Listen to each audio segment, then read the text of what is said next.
everyone, this is me, Alan Chikay, nag-isang chikadora ng bayan ng babaeng may bigote, and welcome to my YouTube channel.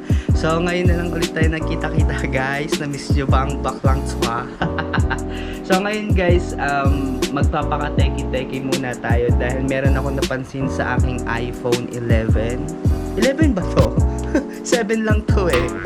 Yan, so meron ako napansin sa calendar ko at hindi ko talaga mapigilan itong kaganapang ito, and ituturo ko sa inyo kung paano matatanggal itong kaemehan na ito para na rin sa ikakapanatag at ikakatahimik ng lahat dahil extended na po ang ECQ. Parang calendar notification. So tatanggalin natin yan guys, and simple step lang ang gagawin natin and napakabilis lang. So ito na siya. So may notification ulit siya.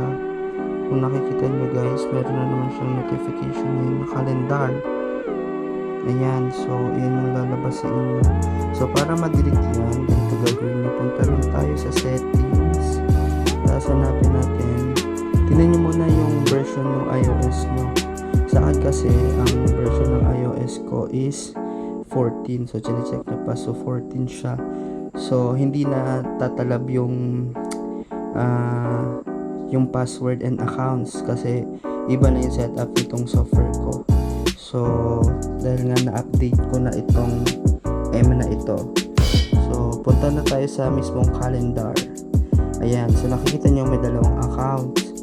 Punta kayo sa accounts. Ayan, so sana nakikita nyo maigi accounts, and then punta kayo dun sa may okay to continue. Yan, okay to continue, diba? Punta lang kayo dyan, click nyo lang yan, and then just delete the account agad-agad.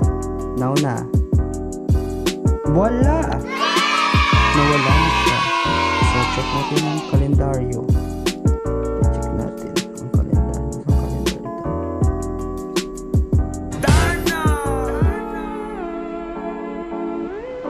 So yun na nga po, no, natapos na natin itong notification and MMS. So I hope walang virus itong ating cellphone. Ewan ko ba dito sa calendar na to nangyayari, bakit may paganoon. Hindi lang naman ako may problema, kundi yung ibang tao rin siguro makaka-notice ng ganitong sitwasyon, and I hope natulungan ko kayo. So if find it useful itong vlog na to, please like and share this video. Thank you so much. Bye!